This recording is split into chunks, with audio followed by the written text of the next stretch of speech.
The air in the executive corridor of Sterling Technologies didn't smell like innovation or power today. It smelled like cheap vanilla body spray and impending disaster. Jessica, the CEO's young administrative assistant, stood frozen behind her desk, her face drained of color. She looked like she had just witnessed a murder. Her eyes darted frantically between the closed double doors of the CEO's office and the woman standing in front of her. "Mrs. Sterling," Jessica stammered, her voice trembling. Maybe you should just go home, Caleb is. He's in a very important meeting, a strategy session." Sabrina Vance stood motionless, her posture impeccable in a simple trench coat that hid her figure. In her hand she held an insulated bag containing Caleb's favorite roast beef sandwiches, prepared exactly how he liked them. Medium rare, extra horseradish. She looked at the terrified assistant and offered a small, sad smile. She knew exactly what kind of strategy was being discussed behind those soundproofed mahogany doors. The soundproofing at Sterling Tech was top tier, rumored to be military grade, but Caleb Sterling had made a fatal error. He hadn't closed the door all the way. A sliver of light cut through the gap, and voices drifted out, clear as a bell, in the silent hallway. "Caleb, you're terrible." A woman's voice giggled, high-pitched, breathless, and young. It was Molly, the new calibetting intern who had joined 3 months ago. "What if your wife finds out? I heard she's famously devoted. If she makes a scene, the board will have a heart attack." "Sabrina," Caleb's voice followed, rich with that smooth, confident baritone that had once made Sabrina's heart race. Now, it just sounded like arrogance. "Don't worry about her. She's like a piece of old furniture, Molly. Comfortable, reliable, but completely silent. She wouldn't know how to make a scene if I handed her a script." Sabrina felt a coldness settle in her chest, turning her blood to ice. It wasn't the shock of the affair. She had suspected the late nights and the scent of vanilla on his shirts for weeks. It was the contempt. "Besides," Caleb continued, the sound of ice clinking against a glass echoing through the crack, "we've been married 7 years. The spark died 5 years ago. Now she just putters around the house, cooking soups and obsessing over my laundry. Honestly, it's pathetic. She has absolutely no idea how the real world works. If I divorced her today, she wouldn't survive a week in this city." "But the assets," Molly purred. "Doesn't she own half?" Caleb let out a scoffing laugh. "Please, I've already moved the liquid capital into the offshore trust. By the time I serve her the papers next month, on our anniversary, Sterling Tech will look like it's operating at a loss. She'll be lucky if she walks away with the car." Outside the door, Jessica looked like she wanted to vomit. She reached for the phone to warn her boss, but Sabrina raised a hand, stopping her. Sabrina's expression hadn't changed. There were no tears, no hysterics, no shaking rage. Instead, a terrifying calm washed over her. For 7 years, she had played the role of the supportive wife. She had hidden her brilliance to polish his ego. She had spent her nights rewriting his sloppy code while he slept, fixing the critical algorithms that made Sterling Tech a billion-dollar unicorn, all while letting him take the credit because he was the face of the company. He thought she was a housewife who didn't understand business. He thought Sterling Tech was his empire. Sabrina looked down at the lunch bag in her hand. She walked over to the nearest trash can and dropped it inside with a dull thud. Then she opened her designer tote bag and pulled out a single thin folder. "Jessica," Sabrina said, her voice smooth and cool, like water running over stones. "I won't interrupt their strategy session, but I need you to do something for me. Some women scream, throw Chardonnay, or slash tires. How dreadfully exhausting." Sabrina simply filed a legal notice. Caleb thought the company was his empire, because his name was on the door, completely forgetting who laid the bricks. Darling, never let a man mistake your quiet grace for ignorance. When you own the source code to his entire existence, a tantrum is entirely unnecessary. You just unplug his router. Anything, Mrs. Sterling, Jessica whispered. Place this on his desk after I leave. Tell him his lunch delivery arrived, but the menu has changed. Sabrina handed over the document. It wasn't a divorce petition. It wasn't a tear-stained letter. It was a formal legal notice, termination of intellectual property license, and immediate revocation of core algorithms. The document was signed not by Sabrina Vance, the housewife, but by V, the mysterious, legendary architect of the proprietary code that Sterling Tech was built upon. A figure Caleb had bragged about hiring exclusively. A figure the board revered. A figure Caleb had convinced himself was just a quiet partner he could control. He had forgotten that V was the initial for Vance. And Jessica? Sabrina added, adjusting her sunglasses. If he asks where I went, tell him I went to do what I do best, surviving. Sabrina turned on her heel and walked toward the elevator. Her steps light, her head high. She didn't look back, she checked her watch. It was 1:15 p.m. By 2 p.m., the servers hosting Sterling Tech's platform would begin to shut down remotely. Inside the office, the laughter died down. Caleb adjusted his tie, feeling a sudden, inexplicable chill in the room. Did you hear something? Molly asked, pulling away from him. Probably just the janitors. Caleb dismissed it. Leaning back in his leather chair, feeling like the king of the world. Anyway, as I was saying, once the IPO launches next quarter, we'll be untouchable. The door creaked open. Jessica walked in, eyes downcast, trembling, as she placed the blue folder on the expansive glass desk. Mr. Sterling, she squeaked. A delivery for you, Caleb frowned, picking up the folder. What is this? I wanted the roast beef. He flipped open the cover. His eyes scanned the header. Notice of revocation, breach of contract, immediate cessation of operations. Caleb's brow furrowed. He read the signature line at the bottom.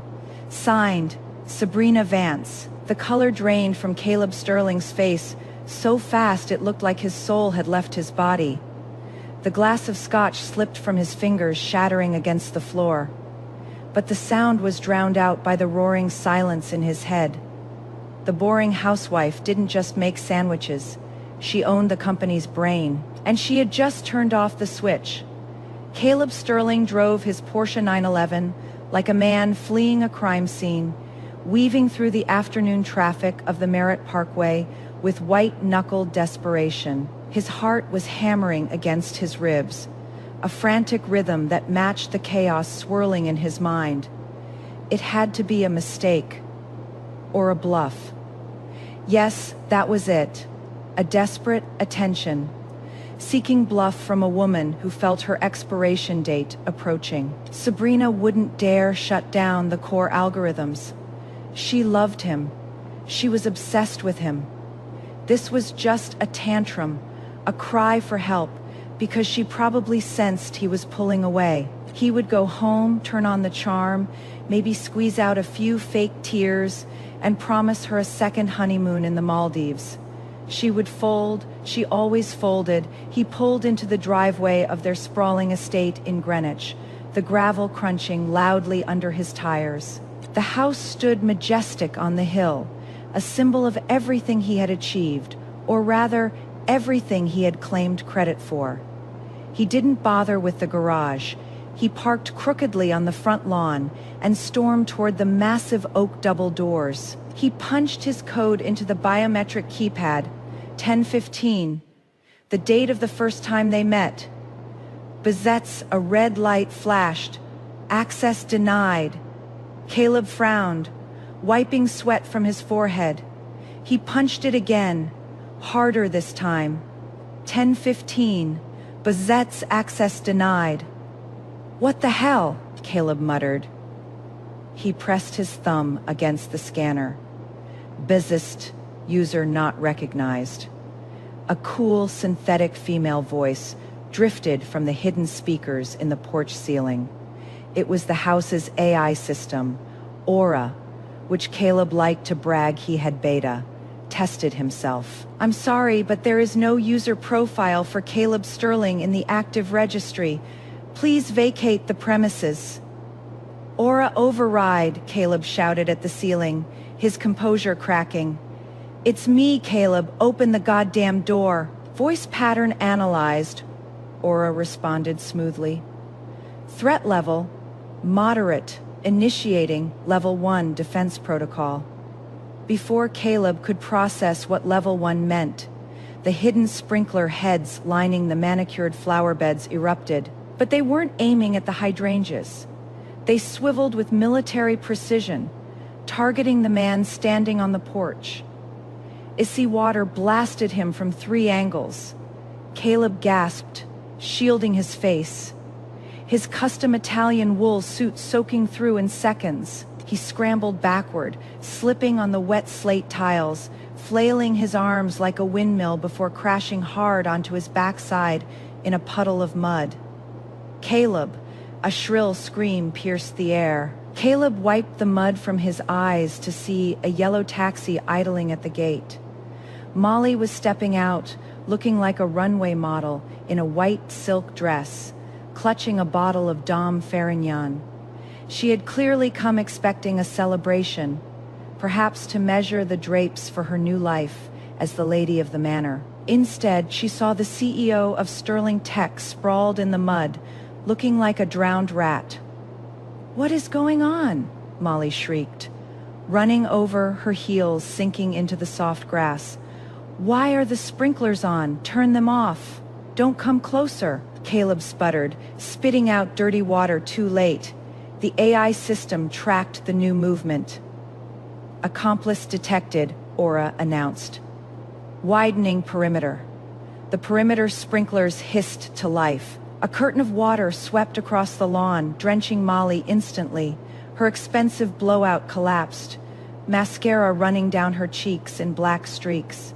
She screamed, dropping the champagne bottle, which shattered on the driveway. My dress, this is dry clean only. Molly wailed, dancing around in a futile attempt to dodge the water jets. The commotion had attracted an audience. The neighbors, wealthy, bored retirees who lived for gossip, were peering through their curtains. Mrs. Gable, 3 houses down, was openly filming the spectacle with her iPhone from her porch. Miles away, in the penthouse suite of the Four Seasons, Sabrina Vance sat in a plush velvet armchair, a glass of Pinot Noir resting in her hand. On the iPad in her lap, the live feed from the Greenwich security cameras played out in high definition.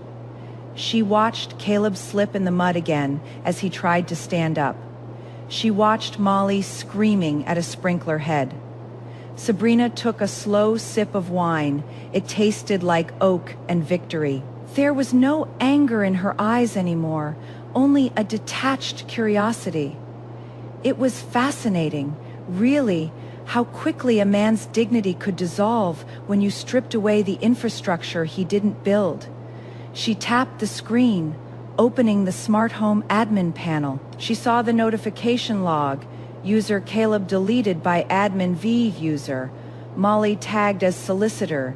She had bought the house 2 years before she even met Caleb, with the royalties from her first major patent. He had moved in, filled it with his golf clubs and his ego, and forgotten whose name was on the deed. Just like he forgot whose code ran his company. Pathetic, she whispered to the empty room. She closed the app. The show was over. She had work to do. Back at the muddy estate, Caleb finally dragged himself and a sobbing Molly back to his Porsche. He was shivering, humiliated and furious. He reached into his wet pocket for his phone to call his lawyer, to call the police, to call anyone who could stop this madness. but his phone screen lit up with a different kind of alert. It wasn't a text message. It was a push notification from the Sterling Tech Server Cluster Manager, an app he only had on his phone for vanity, to show off to investors. Critical alert, license key revoked. System halt in progress. Servers 1 through 50 offline. Caleb stared at the screen, the water dripping from his nose onto the glass.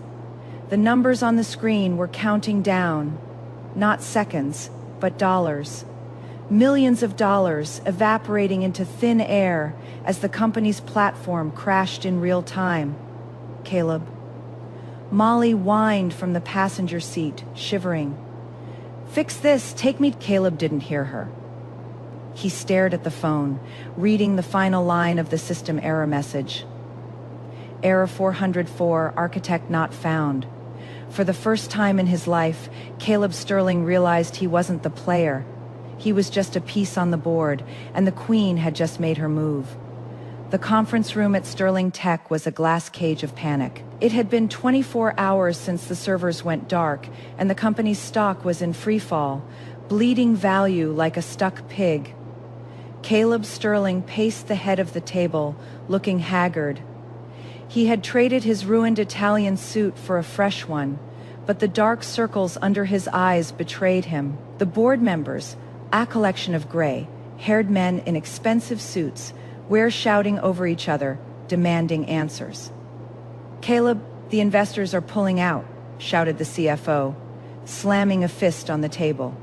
"Without the core algorithm, our platform is just a fancy website. We're losing $10 million an hour, fix it." "I am working on it," Caleb snapped, his voice hoarse. "It is a technical glitch, a negotiation tactic.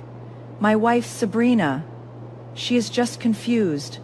I'll get her back in line." "Your wife?" The chairman of the board narrowed his eyes. "You mean the proprietary owner of the code?"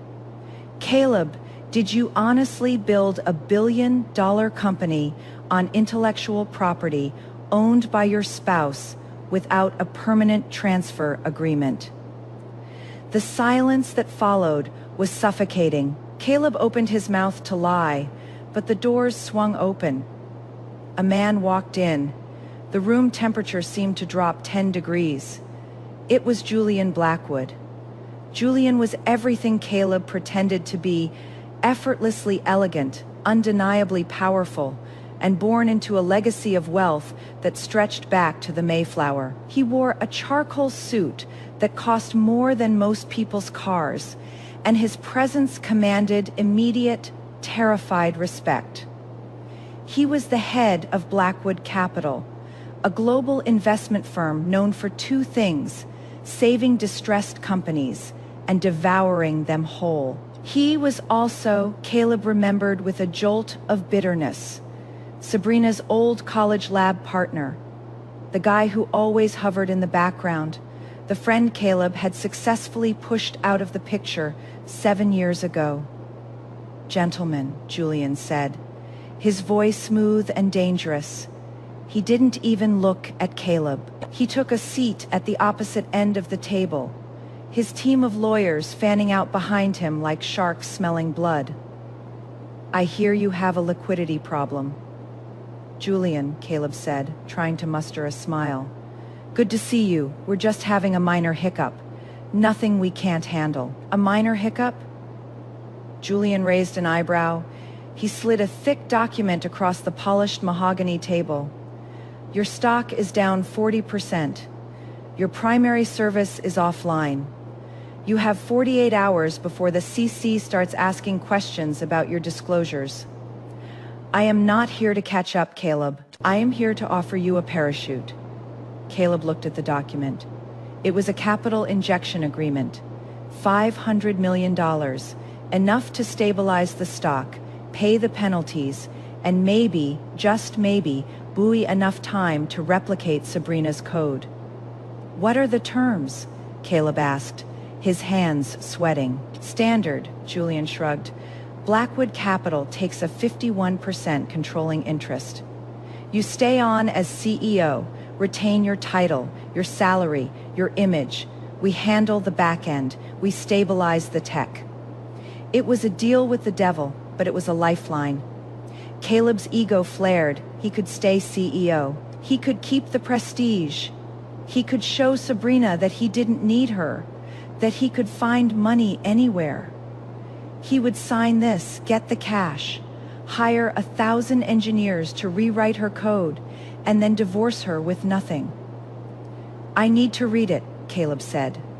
You have 10 minutes. Julian checked his vintage Patek Philippe watch. My jet leaves for London in an hour. Sign it or I walk. And Sterling Tech declares bankruptcy by morning. The pressure in the room was palpable. The board members were nodding, practically begging Caleb to sign. Caleb flipped through the pages. It was dense legalese. He scanned the numbers. $500 million. That was all he cared about. He looked at Julian. Julian looked bored, almost indifferent. That indifference convinced Caleb. Julian wasn't trying to trick him. He was just doing business. Caleb grabbed his Mont Blanc pen. Fine, Caleb said, signing his signature with a flourish. We have a deal. Pleasure doing business with you, Julian. I guess you always wanted a piece of my success. Caleb smirked, feeling a surge of triumph. He had survived. He had outmaneuvered Sabrina's little tantrum. Julian took the document back, checking the signature. A slow, chilling smile spread across his face. It wasn't a smile of partnership. It was the smile of a hunter who had just watched the trap snap shut. Success is a relative term, Caleb, Julian said softly. He stood up, buttoning his jacket. By the way, did you read Section 7, Article 3? Caleb frowned. The standard indemnity clause. Not quite, Julian said. Article 3 states that in the event the company cannot verify ownership of its core intellectual property within 24 hours of signing. Which we both know you can't, because Sabrina revoked it yesterday. The breach of warranty clause triggers immediately. Caleb's stomach dropped. What does that mean? It means, Julian said, his voice dropping to a whisper that carried across the silent room, that the $500 million isn't an investment. It becomes a high-interest debt, callable immediately, and the penalty for default is the personal seizure of all assets pledged by the guarantor. Julian leaned forward, his eyes cold as ice. You pledged everything, Caleb. Your shares, your offshore accounts, even that ridiculous yacht you bought last summer. You didn't just sign a partnership, you signed a confession of insolvency. You tricked me, Caleb roared, standing up, knocking his chair over. I didn't trick you, Julian replied calmly. I just banked on your arrogance. You never read the fine print, Caleb. You never did the work. You always relied on someone else to fix your mistakes. But she's not here anymore. Julian turned to the board. Gentlemen, Blackwood Capital will be conducting a hostile takeover effective immediately. I suggest you update your Arfe Sum phase. He walked to the door, pausing just before he left. He looked back at Caleb, who stood trembling, pale, and utterly destroyed. Oh, and Caleb? Julian added. Sabrina sends her regards. She said you wouldn't read it. She knows you better than you know yourself. The door closed with a soft click, leaving Caleb Sterling standing in a silent room, the ink on the contract still wet. Realizing he hadn't just lost his company, he had just signed his own death warrant. The collapse of Caleb Sterling was not a slow burn. It was an explosion. Within 48 hours of signing Julian Blackwood's contract, the news hit Wall Street like a bomb. Sterling Tech default, CEO assets frozen, hostile takeover. The stock price didn't just dip, it flatlined. Caleb sat in his office, technically no longer his office, staring at the empty shelves. Security was waiting outside to escort him from the building. His phone had been ringing non-stop for 2 days. Lawyers, creditors, angry investors. He ignored them all. He had one card left to play, the emergency fund. 3 years ago, Caleb had set up a shell company in the Cayman Islands, siphoning off a percentage of Sterling Tech's profits. It was highly illegal, incredibly risky, and absolutely necessary for a man who knew deep down he was a fraud. There was nearly $10 million in that account, enough to flee the country, start over, disappear to a beach where nobody knew his name. He opened his laptop, his hands shaking as he logged into the secure banking portal. He typed in the password, access granted. He exhaled, a sob of relief catching in his throat. He clicked on account balance. The page loaded. Balance, $0, Caleb blinked. He refreshed the page. Balance, $0, no, he whispered, clicking frantically. No, no, no, that's impossible. He checked the transaction history. A single withdrawal had been made 6 hours ago. The recipient account was untraceable, but the transaction note left a chillingly familiar signature. Transfer authorization. Molly D. The door to his office burst open. It wasn't security, it was Molly herself. She wasn't wearing the designer dresses he had bought her. She was wearing a simple professional pantsuit, her hair pulled back in a severe bun. She didn't look like the vapid, giggling intern anymore. She looked sharp, predatory, and completely unbothered. Molly, Caleb scrambled up, pointing a trembling finger at her. You stole it. You stole my money. I'll kill you. I'll call the cops. Molly laughed. It was a cold, dry sound. She walked over to the desk and tossed a small black device onto the glass surface, a digital voice recorder. Go ahead, Caleb, she said, her voice dripping with disdain. Call the police. Tell them I stole the money you embezzled from your own shareholders. I'm sure the FBI would love to hear the details. Caleb froze. What? Who are you? I'm not an intern, Caleb.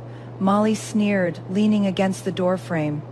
I'm a forensic accountant. I work for a boutique firm that specializes in corporate espionage and whistleblower protection. I was hired 6 months ago by a competitor to find dirt on you. But frankly, you made it too easy. She gestured to the recorder. That has everything. Your conversations about the offshore accounts, your plans to defraud your wife, your admission that you don't own the IP.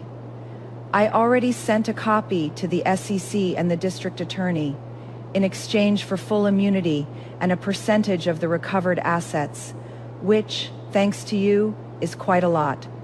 I'm walking away clean. Caleb stared at her, his mind reeling. The woman he had destroyed his marriage for. The fresh spark he thought adored him. She was a plant, a spy. You slept with me, Caleb whispered, his voice cracking. Oh, I absolutely adore this twist. Caleb thought he was seducing a naive intern to stroke his fragile ego. In reality, he was sleeping with an auditor. Men like Caleb always believe they are the apex predators, never realizing they are merely the prey being weighed, measured, and documented. Molly didn't want his heart. She wanted his offshore routing numbers. A brilliant reminder. A man's arrogance is always his weakest password. Hazard of the job. Molly shrugged, checking her nails. And honestly, it was the hardest part of the assignment. You're as disappointing in bed as you are in the boardroom. She pushed off the doorframe, turning to leave. Oh, and Caleb, that money I took, I didn't keep it. I transferred it to the rightful owner of the intellectual property you've been monetizing for 7 years. Consider it back pay. She walked out, her heels clicking rhythmically down the hallway. Caleb sank back into his chair, utterly defeated. He had lost his wife. He had lost his company. He had lost his fortune. And now, he realized he had lost his freedom. Sirens wailed in the distance, getting louder. Blue and red lights flashed against the windows of the office tower, reflecting on the glass walls like a strobe light in a nightmare. Heavy boots thundered down the corridor. "FBI, open up!" Caleb looked out the window at the city below. It looked so small from up here. He remembered Sabrina standing in this office a week ago, holding his lunch, looking at him with those sad, knowing eyes. He had called her boring. He had called her furniture. He realized now that she hadn't been boring. She had been the foundation. And he had taken a sledgehammer to the only thing holding him up. The door crashed open. Agents in windbreakers swarmed the room, weapons drawn. "Caleb Sterling, you are under arrest for securities fraud, embezzlement, and money laundering." As the handcuffs clicked tight around his wrists, cold and heavy, Caleb didn't fight. He just closed his eyes and saw the error message one last time. Architect not found. He was alone in the ruin he had built. A week later, a relentless storm battered New York City. The rain lashed against the pavement in sheets, turning the gutters into rushing rivers of gray sludge. Outside the Metropolitan Museum of Art, a charity gala was in full swing. A parade of limousines and luxury sedans idled at the curb, disgorging the city's elite under a canopy of umbrellas held by uniformed doormen. Cameras flashed, capturing diamonds and tuxedos. In the shadows of an alleyway across the street, a figure huddled against the brick wall, shivering violently. Caleb Sterling was unrecognizable. He was out on bail. His parents had mortgaged their retirement home in Florida to pay the bond, but he was destitute. His assets were frozen, his reputation incinerated. He wore a cheap, ill-fitting raincoat and sneakers that were soaking wet. He looked like a ghost, haunting the world he used to rule. He was waiting for her. He knew she would be here. Sabrina never missed the Met Gala. In the past, he had dragged her along as a prop, making her stand silently while he networked. Tonight, she was the guest of honor. A sleek phantom black Rolls-Royce Phantom pulled up to the red carpet. It glided to a stop, silent and imposing. The rear door opened. Caleb lunged from the shadows. "Sabrina!" He sprinted across the street, splashing through deep puddles, ignoring the honking horns of angry taxi drivers. He reached the car just as a woman stepped out. It was Sabrina, but it wasn't the Sabrina he knew. She wore a gown of shimmering silver that looked like liquid moonlight, cut to perfection. Her hair was swept up, revealing a neck adorned with a sapphire necklace that probably cost more than Sterling Tech was currently worth. She looked radiant, powerful, and terrifyingly distant. "Sabrina, please," Caleb gasped, grabbing the handle of the car door before security could intercept him. He looked pathetic, water dripping from his nose, his eyes wide and bloodshot. "Talk to me, just 5 minutes, I'm begging you." Sabrina paused. She looked down at him, her expression unreadable behind the curtain of rain. She didn't recoil, she didn't look scared. She just looked bored, "Caleb," she said, her voice cutting through the noise of the storm. "You're ruining the upholstery." "I made a mistake." Caleb sobbed, dropping to his knees in the street, oblivious to the cameras turning toward them. "I was an idiot. Molly meant nothing. I love you, Sabrina. We were a team. We built everything together. Remember college. Remember the letters I wrote you. You said they were the most beautiful things you'd ever read. You said my soul was poetic. Please, don't throw away our love because of one mistake." He was playing his last card, Those letters had been the foundation of their romance. The reason she had given a nerdy, awkward coder a chance. Sabrina stared at him. Then, for the first time in weeks, she laughed.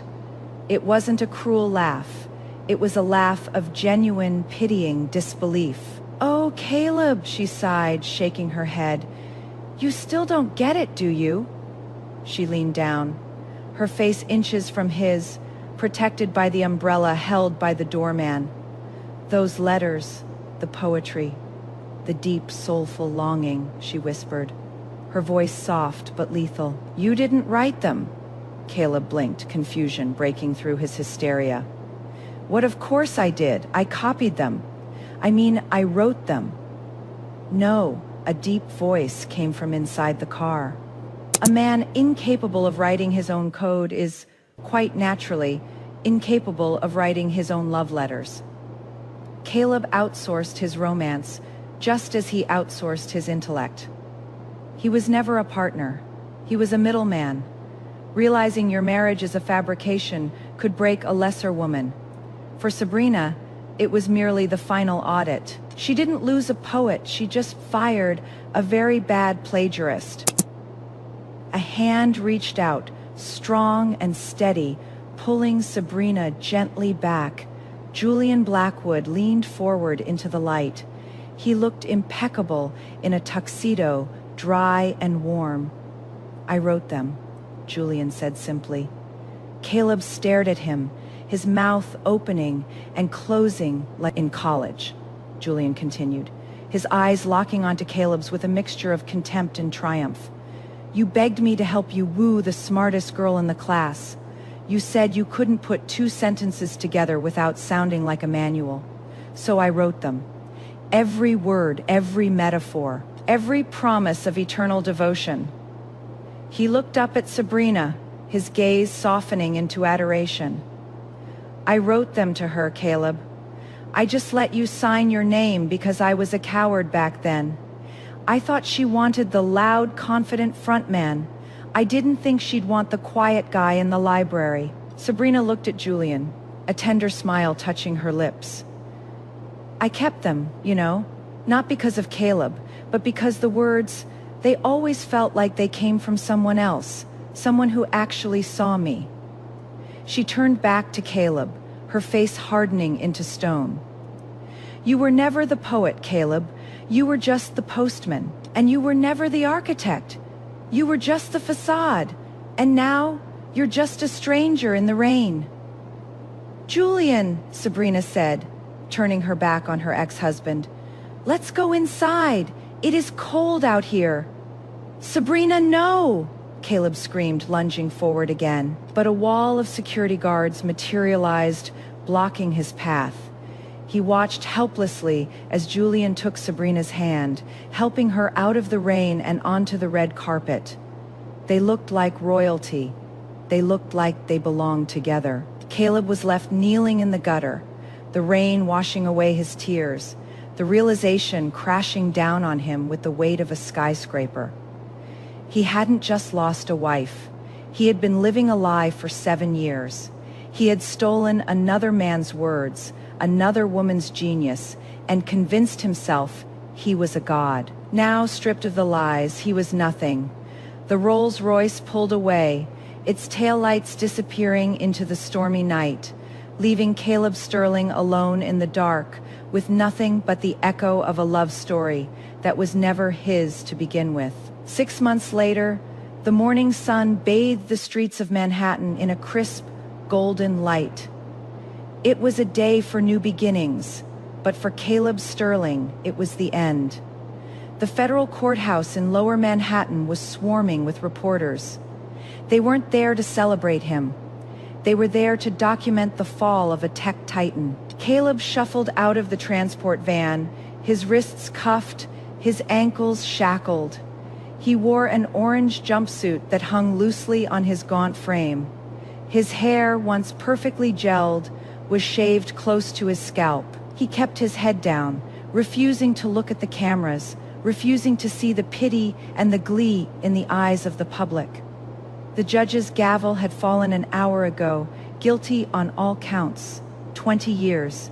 No parole for at least 15. He was being led toward the transport bus that would take him to a maximum security facility in upstate New York.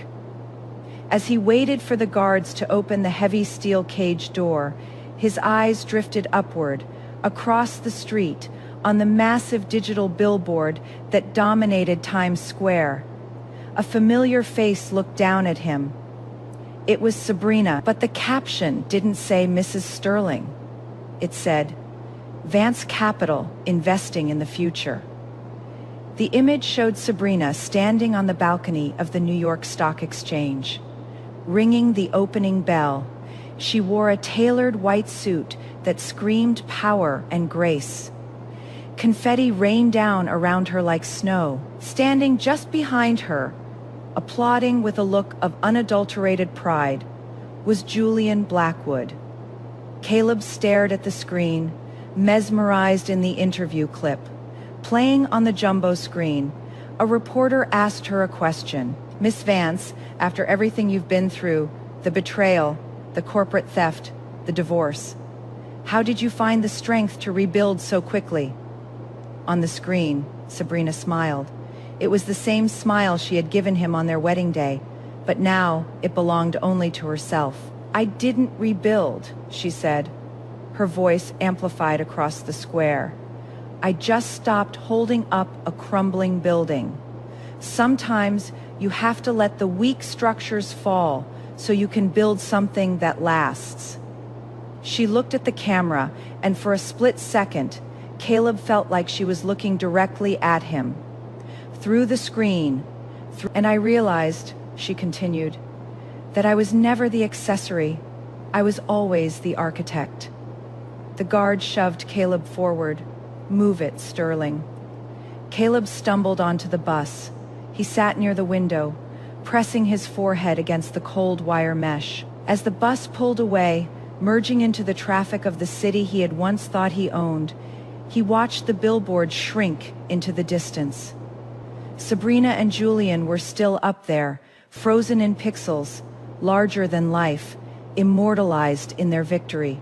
He closed his eyes. In the darkness behind his eyelids, he tried to remember the code, the algorithms, the genius that had made him rich. But it was gone. It had never been his. It was like trying to remember a dream after waking up miles away in the private office of Vance Capital. Sabrina turned off the television. The office was quiet, filled with the soft hum of servers and the scent of fresh lilies. She walked to the floor, to ceiling window, looking out at the city skyline. "It is done," a voice said behind her. Julian walked in carrying 2 cups of coffee. He placed one on her desk and stood beside her, looking out at the view. He didn't try to hug her or claim her. He just stood there, a solid, reassuring presence. "How do you feel?" he asked. Sabrina took a sip of coffee. "Light," she said, "incredibly light." She turned to him. "Julian." "Yes, the letters," she said softly. "The ones you wrote." Julian tensed slightly. "I shouldn't have brought that up. It was presumptuous." "No," Sabrina shook her head. She reached into her desk drawer and pulled out a small velvet box. Inside was a simple, elegant fountain pen. She handed it to him. "I want you to write me a new one," she said, her eyes shining. "But this time, sign your own name." Julian looked at the pen, then at her. A slow, dazzling smile broke across his face, erasing years of waiting and silence. "I have a lot to say," he warned her, taking the pen. 7 years' worth. "I am not going anywhere," Sabrina replied. She turned back to the window. The storm was over. The wreckage was cleared, and for the first time in her life, the view wasn't blocked by anyone's shadow. She was the architect of her own life now, and it was going to be a masterpiece. Let's elevate this for a moment. Caleb's ultimate sin wasn't the affair. It was the plagiarism of a life he didn't earn. He copied Sabrina's genius. He copied Julian's romance. And he tried to copy-paste a brand new life using embezzlement. He called Sabrina furniture because she was quiet. But foundational pillars don't make noise, do they? They just hold the roof up. Sabrina is no victim here. She didn't beg for her seat at the table. She simply looked at the crumbling, termite-infested structure of her marriage, stepped outside, and pressed the demolition button. She didn't rebuild. She cleared the lot. That is the difference between surviving and outclassing. So here is my question for you. Have you ever played the quiet supporter to someone who mistook your silence for weakness? When did you finally decide to stop holding up their roof and let the walls cave in? Tell me your notice of revocation moment in the comments. I'll be reading them.